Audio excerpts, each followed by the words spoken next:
નમસ્કાર દર્શક મિત્રો, પોલીસ ફોકસ ન્યૂઝ ચેનલમાં આપનું હાર્દિક સ્વાગત છે। હવે એક નજર આજના મુખ્ય સમાચાર પર। સાનવી નિર્માણના બિલ્ડર સહિત 7 લોકો સામે છેતરપિંડીની ફરિયાદ। બિલ્ડરે 2 દુકાનના 82 લાખ લઈ બીજાને વેચી મારી। સાઉથ બોપલમાં ફ્લેટ આપવાનું કહી દસ્તાવેજ અન્ય વ્યક્તિના નામે કર્યા। અમદાવાદમાં આવેલી સાનવી નિર્માણ કંપનીના બિલ્ડર અને તેના ચેનલ પાર્ટનર સહિત 7 લોકો સામે આનંદનગર પોલીસ સ્ટેશનમાં છેતરપિંડીની ફરિયાદ નોંધાઈ છે।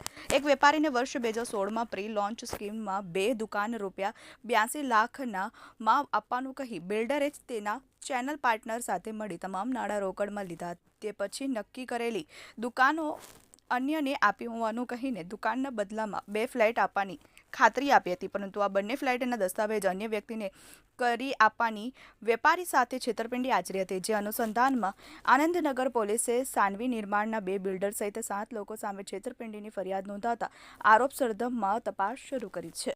મિત્રો, આવા જ અવનવા સમાચાર જાણવા માટે અમારી ચેનલને લાઈક કરો, સબસ્ક્રાઇબ કરો અને બેલ આઇકોન પર પ્રેસ કરો, જેથી અમારી ન્યૂઝની બધી જ અપડેટ આપને મળતી રહે।